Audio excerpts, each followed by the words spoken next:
about this squad is that, just like O said, like we instill confidence, the coach instill confidence that any shot you take, shoot it with confidence because we trust you and we trust that you're going to make it. And I feel like that's just really helped us down the line because no matter who comes in, no matter who steps up, Jackson comes off the screen, loses the handle, tries a bounce pass to Plum.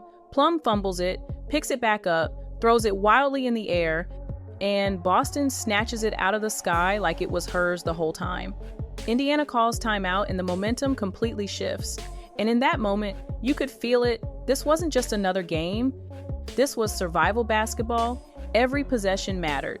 And that fire carried straight into Aaliyah Boston's post-game message. The one that had Fever fans buzzing across social media because she didn't just say it, she backed it up with a monster performance, 22 points, 11 rebounds, a career-high 6 steals, and the game-clinching stop that slammed the door on LA. Leaving everyone asking the same question, what exactly did she mean when she said those words after the buzzer?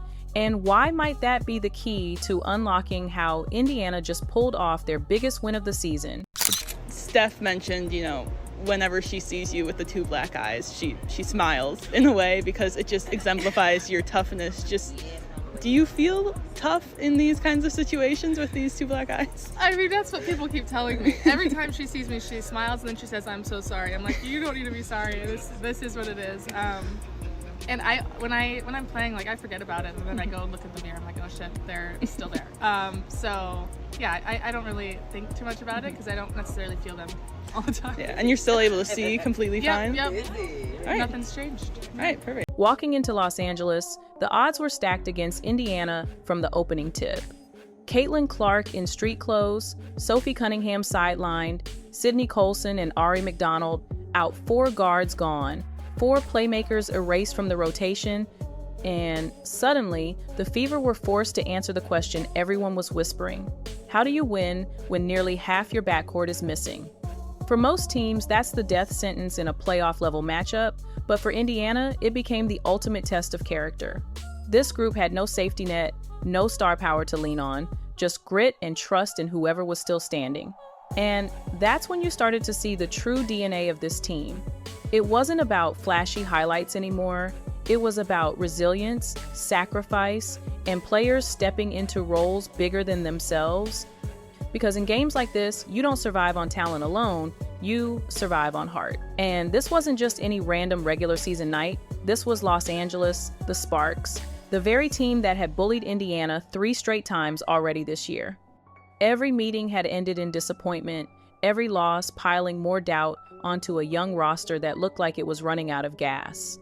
The standings made it worse, the Fever hanging on to 6th place by a thread, while the Sparks were closing fast from 9th, just 2 games back and smelling blood. Drop this one, and suddenly Indiana's playoff dream could start slipping through their fingers. The pressure wasn't just heavy, it was suffocating, and the whispers grew louder. Had the Fever peaked too early? Were they collapsing at the worst possible time? That was the narrative hanging over every possession, and the only way to kill it was to fight through the storm and prove they weren't done yet. Picture the scene: a roster that looked fragile from the outside, 5 games left in the season, patched together lineups, and 0 margin for error. It wasn't about finding rhythm anymore, it was about survival, grinding every possession like it could be their last. And then you saw the face of resilience, Lexi Hull. Just days earlier, she collided with Gabby Williams, walked away with not 1 but 2 black eyes, and still she refused to sit.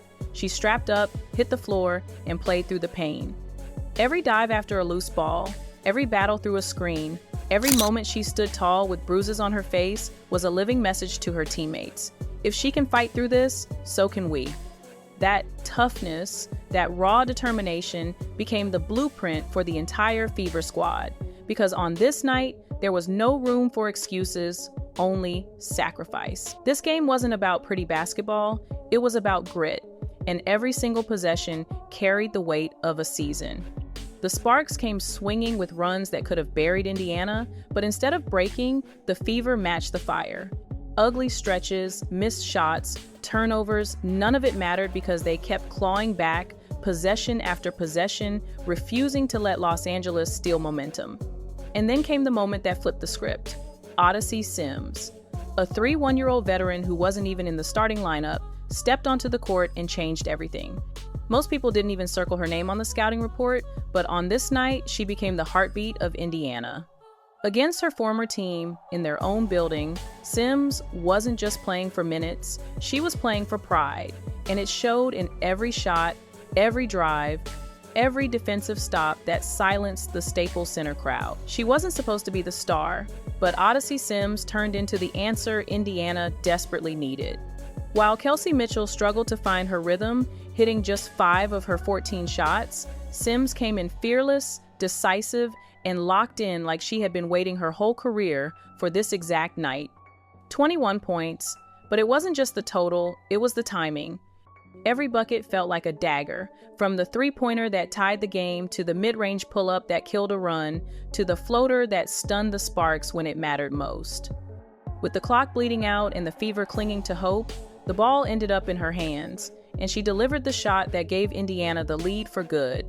It wasn't luck, it wasn't a fluke, it was years of staying ready when no one expected her to shine. And on this night, she wrote herself into the story as the closer who refused to let Indiana fold. But as electric as Sims was, she wasn't carrying this fight alone. Standing right beside her was the anchor of Indiana's identity, Aaliyah Boston.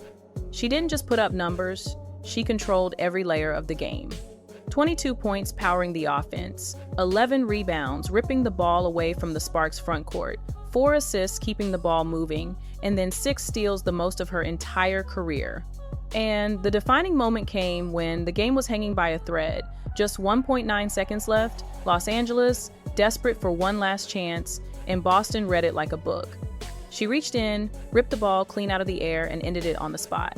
No drama, no scramble, just a superstar shutting the door. And then came her message after the game, simple words, but powerful enough to echo through the locker room and across social media. Because she wasn't just celebrating, she was explaining exactly why this team refuses to collapse. After the buzzer, Boston didn't bask in her stat line, she sent a message. She told the world that this season has been about one thing: next woman up. If someone goes down, the next player steps in, no excuses, no hesitation. And it wasn't just talk, the game itself had already proven it. Lexi Hull played through 2 black eyes and still battled for every possession. Aerial Powers came off the bench and lit a spark when the offense needed life. Odyssey Sims turned back the clock and carried the scoring load in the biggest moments. Every single player embodied the exact culture Boston described. That's why her words hit so hard. They weren't motivation, they were confirmation. Indiana's resilience wasn't built on one star, it was built on a roster that trusts whoever is on the floor to finish the job. And that belief has turned a fragile team into one that refuses to break. And that brings us to the name on everyone's mind, Caitlin Clark. For weeks, she's been sidelined with that groin injury, 17 straight games missed, and still the Fever have managed to cling to playoff position. But now, for the first time, there's real hope. Clark is back in practice gear, warming up with the team, moving sharper, looking closer to game ready than she has in months. And the timing couldn't be bigger. 5 games left, everyone critical for playoff seeding, and Indiana holding on by just half a game. Without her, they've proven they can fight. With her, they suddenly look like contenders who can do more than just survive. They can shock the league. That's why this win over the Sparks wasn't just another game, it was proof that the Fever can withstand the storm without their star, and if Clark returns at full strength, this team might transform overnight from underdogs clinging to hope into a playoff nightmare no one wants to face. So in the end, this wasn't just about beating the Sparks, it was about proving something bigger, that the Indiana Fever are built on resilience, sacrifice, and belief in one another. Aaliyah Boston stamped herself as the anchor. Odyssey Sims turned into the unexpected closer. Lexi Hull fought through pain like a warrior. And every player who touched the floor showed what next woman up really means. And now, with Caitlin Clark inching closer to a return, the Fever don't just look like survivors, they look like a team that's learning how to win under fire. That growth is priceless, and it's why this season suddenly feels like it's only getting started. For Fever fans, hope is alive, the energy is real, and 2025 could be the year this team shocks everyone. If you're fired up after this win, drop a big Fever win in the comments, smash that like button, subscribe, and turn on all notifications so you never miss the moments that change everything. This ride is only beginning.